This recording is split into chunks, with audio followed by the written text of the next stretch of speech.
Yeah, I'll always be a metalhead. Nothing can take that away from me. Right. I mean, not jail, not people, not religion, not anything. I'll always be a metalhead.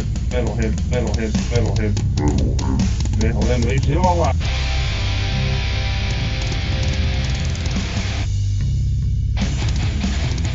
You're listening to the Great Metal Debate Podcast.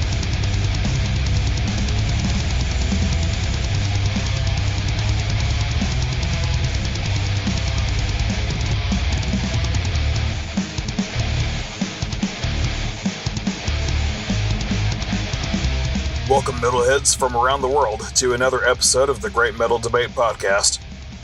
It's Xander with another back-to-back album review. Today we'll be checking out the debut full-length album by Crown of Anguish from Preston, UK.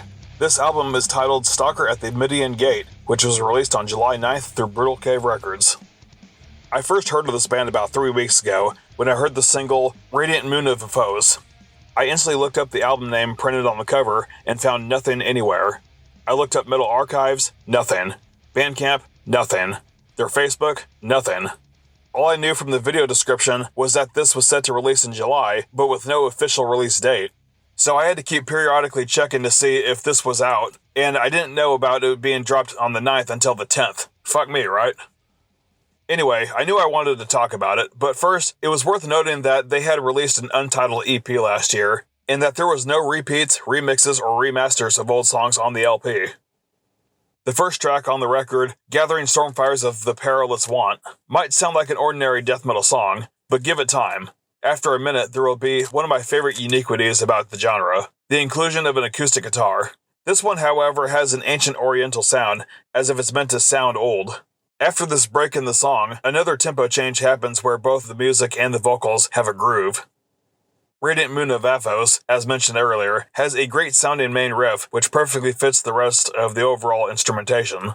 The guitarist Matt Gornall has provided us with mostly chugs, although his brief melodic moments shine very bright. Limbless and Rapture continues the heaviness, and it's time to bring up the vocals. While he might sound like any other frontman, what separates Ollie Laudner from everyone else is that he has a lot more power in his delivery than most. Next we have a calming interlude track titled Tribute to the Ashen King. It's a peaceful way to bridge the gap that leads to From the Embers to the Catacombs. Straight away, the drums blast your eardrums further into your skull. Side Reel Right starts off with another quick ancient sounding instrument before exploding back into the same hard-hitting death metal we've been getting pummeled with from the get-go.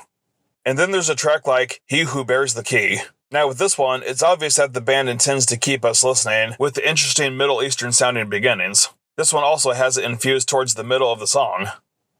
If you want some straightforward death metal without all the extra jazz to spice it up, Graven Challengers to the Rift is your song. Nothing but unyielding death metal. Vengeful Eye of the Magi obviously has to have a desert tune. If the word Magi is in the title, the first thing that will pop up in most of the minds of millennials like myself who grew up watching The Mummy. The final track is Gates to Eternity, but it only serves as a conclusionary instrumental consisting of an ancient-sounding drum beat as if an army is marching to war. Now, is this a perfect death metal release? No. Is it entertaining and worth your time? Absolutely. Is it enough to keep listeners engaged? I'd sure say so. I feel like this band is for fans of Hour of Penance and Hate Eternal, minus the constant Erick Rutan shreds. I'm going to give this debut a 7 out of 10 rating. I'm definitely going to keep my eye on this band over the next few years to see what they do next. I'm sure they'll find new ways to improve upon music that is already good. Show your support by buying their digital album and EP on Bandcamp because this full-length debut is not currently on Amazon Music. I'm not sure if they're on Spotify yet, but you can check for me.